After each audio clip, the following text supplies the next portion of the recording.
Hola, yo soy Vanessa. Yo soy Angélica. Yo soy Samantha. Yo soy Catherine. Yo soy Itzel. Yo soy Alex. Y sean bienvenidos al tema 3. Biosfera. Bios, vida. Zafira, esfera. También conocida como esfera de la vida. La biosfera es el sistema formado por el conjunto de los seres vivos del planeta y sus interrelaciones. Este significado de envoltura viva de la Tierra es del uso más extendido, pero también se habla de biosfera en ocasiones para referirse al espacio dentro del cual se desarrolla la vida. En la biosfera también comprende la parte de la geosfera compuesta por los organismos vivos que interactúan entre sí y con su medio. En la biosfera podemos encontrar distintos tipos de seres vivos y cada uno de ellos tiene clasificación. Por ejemplo, los autótrofos, que son los que se encargan de producir su propio alimento, y heterótrofos, de los que necesitan de la cadena alimenticia. ¿Cómo afecta el desequilibrio en la biosfera? Bueno, principalmente podemos causar pérdidas de seres vivos. Un claro ejemplo es cuando se quemó el bosque de Amazonas, pues dejaron de existir muchos seres vivos. Y bueno, para ello la biosfera tiene una fuente lumínica principal. Esta proviene del Sol y también es conocida comúnmente como el flujo de energía. Algunos sistemas marinos excepcionales no obtienen energía del Sol, sino de las fuentes hidrometales. Las fuentes hidrometales comúnmente se encuentran en zonas volcánicas. Los elementos que ocupa la biosfera son el agua, el aire y el suelo. Esto es uno de los recursos más valiosos que tiene la humanidad. Esta es la cubierta superficial de la Tierra compuesta por minerales y partículas orgánicas. La fotosíntesis es un proceso metabólico que llevan a cabo algunas células de organismos autótrofos para sintetizar sustancias orgánicas a partir de otras inorgánicas. Este proceso convierte la energía luminosa captada por las hojas en energía química estable. Algunos seres autótrofos alimentan a otros seres, como las abejas o las mariposas.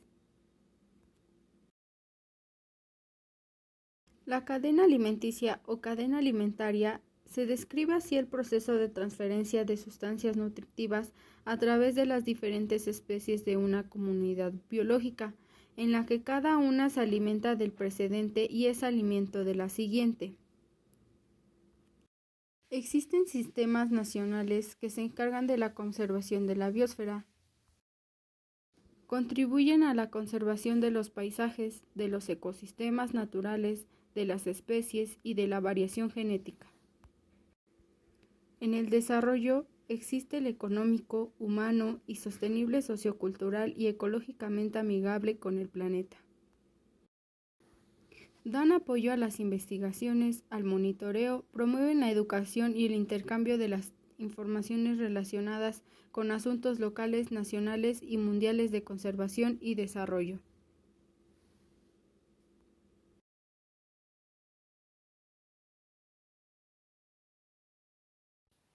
Para ello, la biosfera también se clasifica en diferentes partes. Estos subtemas serán explicados más adelante.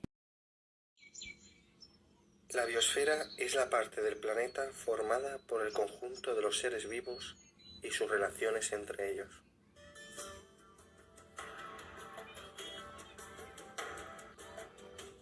Se extiende desde lo más profundo hasta lo más alto, desde lo más pequeño hasta lo más grande. Llamamos ser vivo a cualquier organismo que lleva a cabo las tres funciones vitales: nutrición, relación y reproducción. Nutrirse es extraer mediante procesos biológicos aquellos nutrientes que se encuentran en los alimentos, en el agua, en el aire, en los minerales. Hay seres vivos, como las plantas, que fabrican su propio alimento, denominados así autótrofos, mientras que otros seres vivos necesitan conseguir alimentos del medio, los heterótrofos.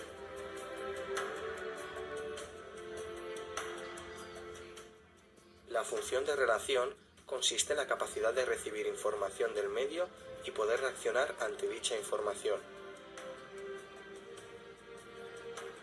Dentro de las relaciones entre seres vivos encontramos dos tipos: la relación intraespecífica, es decir, entre individuos de la misma especie, y la relación interespecífica, que sería entre diferentes especies.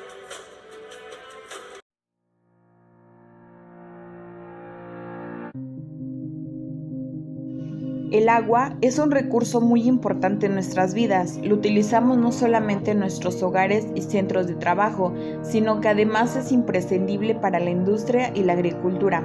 Disponer de agua de calidad es importante para la sociedad y el medio ambiente. El conjunto de agua de nuestro planeta se conoce como hidrosfera y esta se encuentra en distintos estados de la naturaleza, en sólido, líquido y gaseoso o en vapor. Asimismo, continuaremos con la definición de qué es hidrosfera. La palabra hidrosfera significa esfera de agua. La hidrosfera es una parte de la biosfera que se define como el conjunto de aguas que hay en el planeta.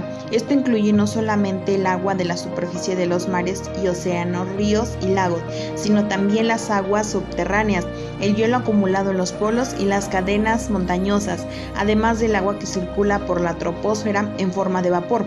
Todas estas aguas que hemos mencionado cambian su estado físico constantemente líquido, sólido y gaseoso, por lo que contribuyen al ciclo hidrológico y ayudan a regular el clima, además de moldear el relieve y permitir la vida. La palabra hidrosfera deriva de los lexemas hidro, que significa agua, y esfera, que es esfera, de origen griego.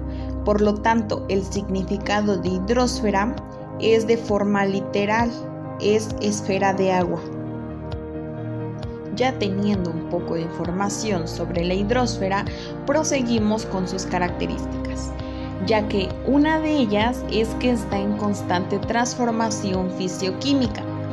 También interacciona con la corteza terrestre y modifica su estructura constantemente, ya que también es una parte fundamental de los ecosistemas, tanto terrestres como marinos.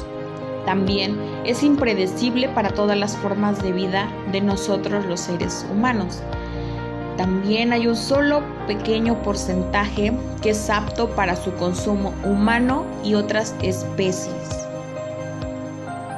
El origen de la hidrosfera. Durante la formación de los materiales terrestres, el agua estaba en forma líquida y en gas. El agua que estaba en nuestro planeta al principio de todo tan solo era vapor. Esto es debido a las altas temperaturas que reinaban en nuestro planeta. Al estar tan caliente, esa bola de fuego incandescente que era la Tierra, al principio de todo hacía que el agua no pudiese entrar en otro estado más que en vapor. Ya fue más tarde, cuando nuestro planeta comenzó a enfriarse, que se pudo convertir al estado líquido, dando lugar a los mares y océanos de todo el mundo. También se congeló, formando los glaciares y casquetes polares. Parte de esa agua se quedó en la atmósfera como vapor de agua y dio lugar a la formación de las nubes. Esto ha llevado a que las características del terreno también hayan cambiado con el paso de los años. Composición de la hidrosfera se basa en todos los estados en los que se encuentra el agua que se encuentra en el planeta. El agua salada, como sabemos, la mayor parte del agua de nuestro planeta es salada. La gran mayoría de esta agua se encuentra en los océanos.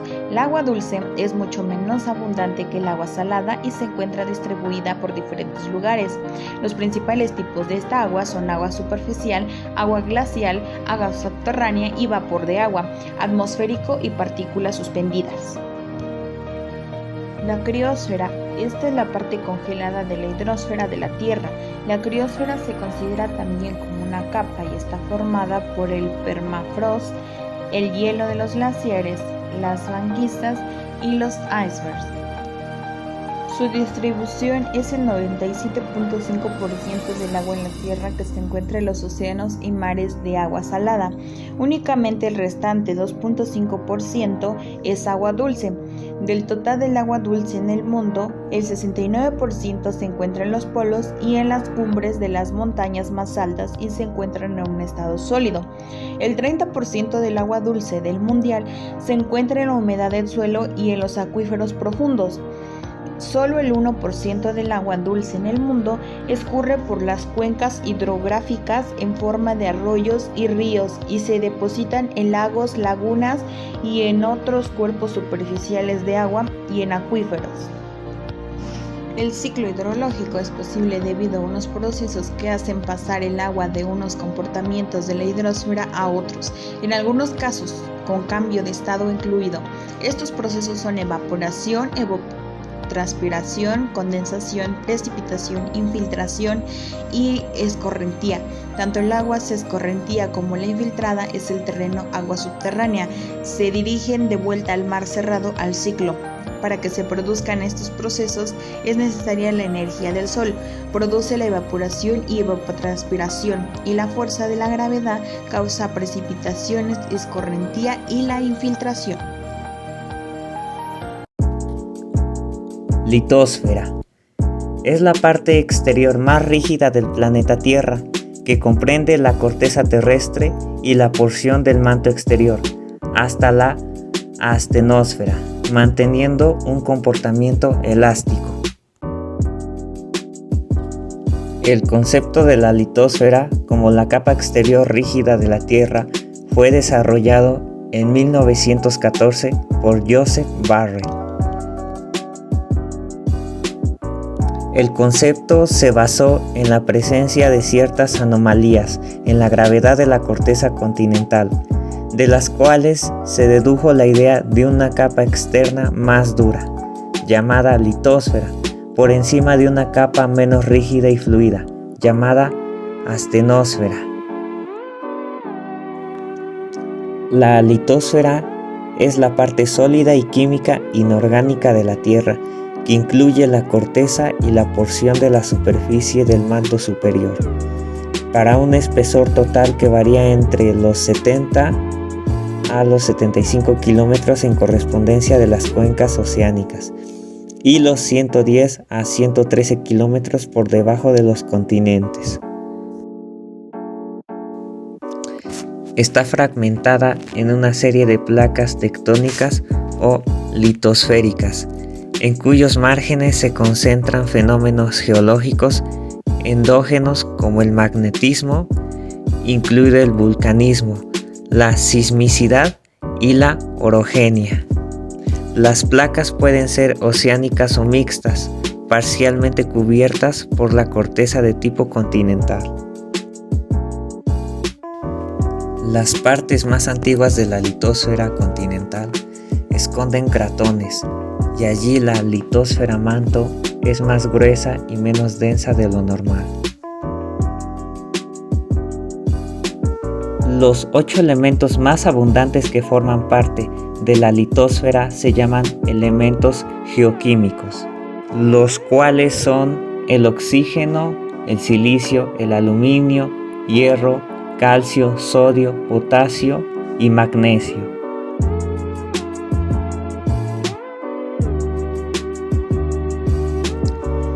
Los paisajes son el resultado de las fuerzas internas y externas de la Tierra. Los agentes de modificación del relieve son el aire, la lluvia, el viento, la nieve, los ríos, los glaciares y las olas.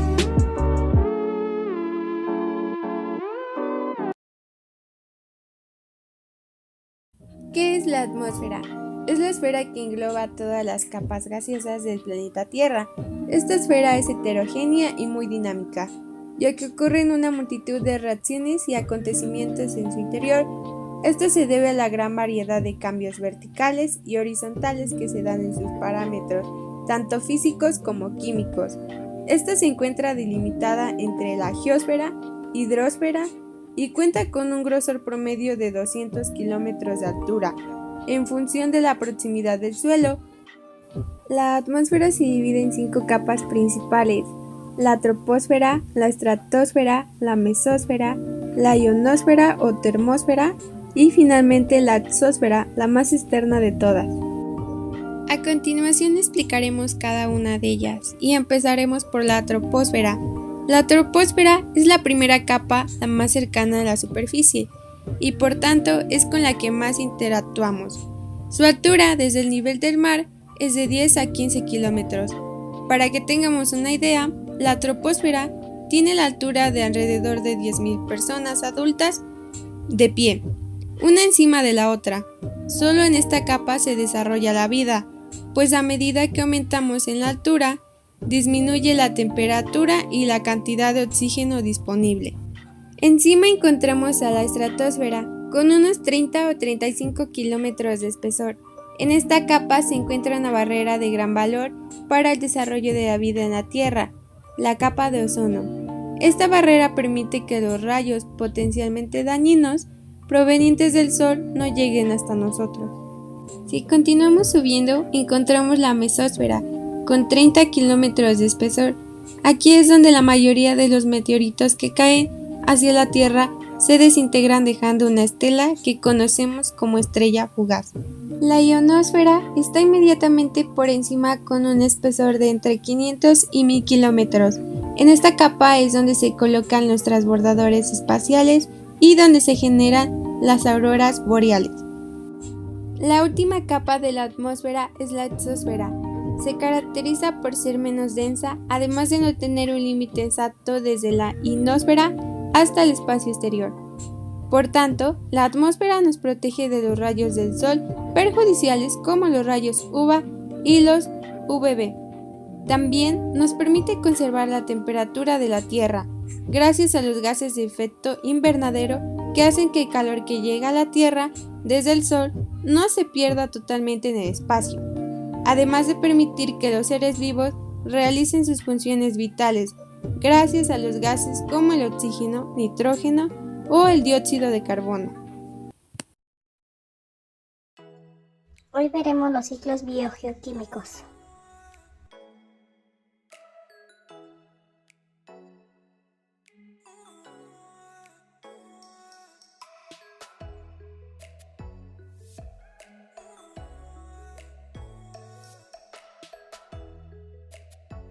Los ciclos bioquímicos son procesos naturales que reciclan elementos de diferentes formas químicas desde el medio ambiente hacia los organismos y luego a la inversa.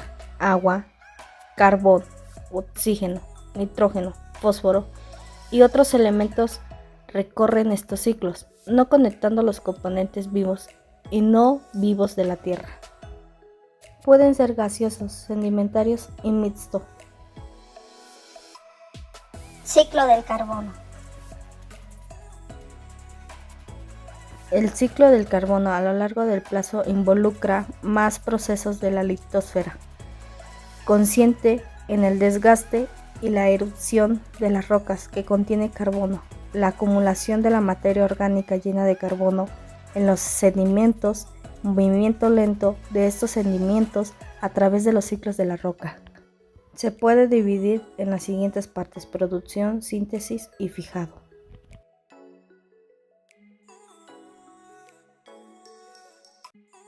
Ciclo del hidrológico.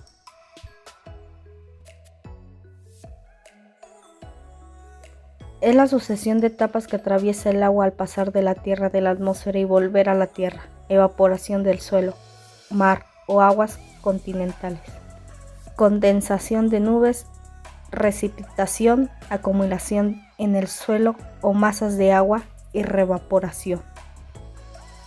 El ciclo hidrológico involucra un proceso de transporte recirculatorio o indefinido o permanente. Este movimiento pertenece del ciclo que se debe fundamentalmente a dos causas. La primera, el sol, que proporciona energía para elevar el agua, evaporación. La segunda, de la gravedad terrestre. Ciclo del oxígeno.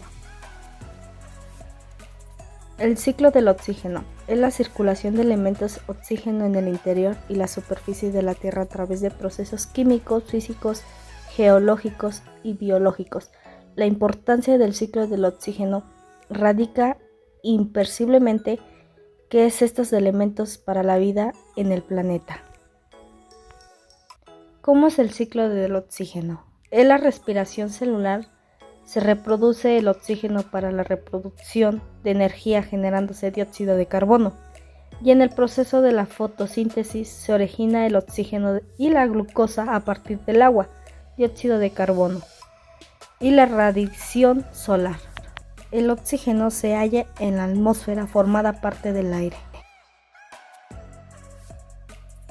Ciclo de nitrógeno. Los principales que componen el ciclo nitrógeno que pasa por la biosfera, la atmósfera y la criosfera son 5. 1. La fijación de nitrógeno. 2. La toma de nitrógeno. Crecimiento de organismos. 3. La mineración de nitrógeno. Desintegración. 4. La nitrificación. 5. La denitrificación.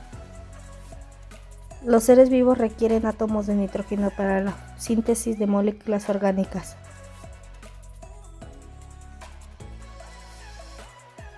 Ciclo de fósforo. El fósforo llega a océanos por filtración y escurrimiento, y una vez ahí se disuelve en el agua del mar o entra en las redes tróficas marinas.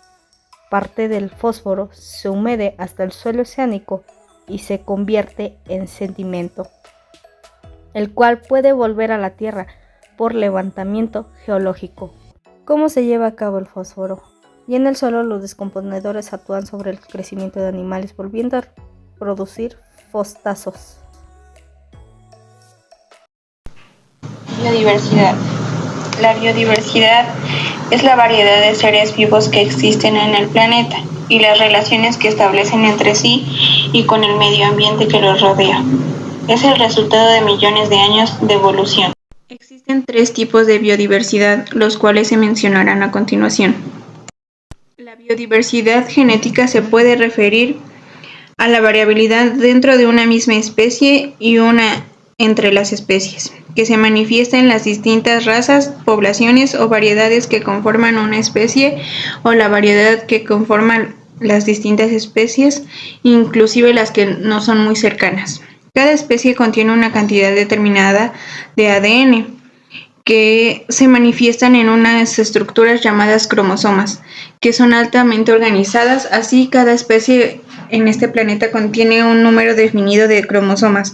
Por ejemplo, los seres humanos contienen 46 cromosomas, que 23 pares son del padre y 23 pares son de la madre.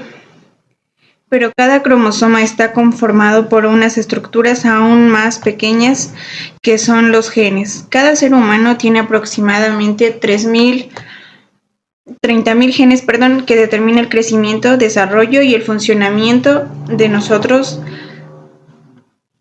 sistemas físicos y genéticos. Al igual que los seres humanos, las otras especies tienen una cantidad mínima de genes que colaboran para su desarrollo. Un gen es una unidad de información que la parte del ADN será transmitida a sus descendientes. Así, un organismo hereda de sus padres para un gen determinado 2 versiones diferentes, pero estas versiones del gen están determinadas por estructuras más pequeñas denominadas alelo. Un alelo puede ser una forma alternativa de un gen. Así, el organismo puede ser un vector aracigoto o parasigoto para un determinado gen, pero dentro de un organismo solo se manifiesta el alelo que será dominante. Esta diferencia que se da de un alelo se debe a cómo se encuentre su secuencia de números. Esta variación en la secuencia de nucleótidos es la que provoca tener una diversidad alélida, que es la principal fórmula de diversidad genética entre los individuos de una misma especie. Así, en el ser humano existen diferentes tipos de razas, como los mestizos y los negros, mulatos, blancos o asiáticos. Pero esta diversidad genética no sería nada sin la reproducción. Diversidad de especies. Es el grupo de organismos que pueden reproducirse y producirse descendencia fértil. En general, los individuos de una especie se reconocen porque son similares en su forma y función. Sin embargo, muchas veces los individuos de una especie son muy diferentes. Por ejemplo, los machos y las hembras en las aves son muy diferentes. Los renacuajos son muy diferentes de las ranas. Las orugas son muy distintas a las mariposas. Como podemos observar, hay diversos clasificaciones de especies, como los vertebrados, los mamíferos y cada uno de ellos se clasifica de distinta manera. También las plantas, los hongos, las bacterias contribuyen al espacio de cómo se va generando cada especie. En la actualidad, las innovadoras técnicas del análisis de ADN nos permiten conocer la identidad y la relación de parentesco entre las especies. La medida de similitud o diferencia entre el ADN de diferentes especies se conoce como distancia genética y nos permite conocer el grado de relación entre las especies. Las reglas del nomen. Ahora hablemos sobre la diversidad de ecosistemas. A continuación hablaré de tres de ellas, que es la zona árida, los cultivos y la tropical. Empecemos por la zona árida. Esta es una zona muy tranquila, en la cual solo se pueden observar plantas no secas, pero sí un poco descuidadas por la falta de agua que hay ahí. Y los animales que existen son los que se muestran en la imagen, como los zorros de cola roja, los lobos, venados, iguanas, aves, pero son muy escasos ya que hace falta recursos como lo es el agua. En la parte de los cultivos, el hecho de tener una buena zona donde poder cultivar tus alimentos que te van a enriquecer día a día para tu formación es muy indispensable, ya que con ellos vas a lograr tener una vida sustentable. Y ya en la parte de lo tropical, es una zona muy linda para los turistas que llegasen a vivir ahí, pero también existen muchos tipos de animales como lo son los jaguares, los tucanes, serpientes. Y ya por último es muy importante cuidar todo aquello que nos rodea, porque cada una de estas etapas o tipos de biodiversidad son los cuales nos identifican como seres humanos.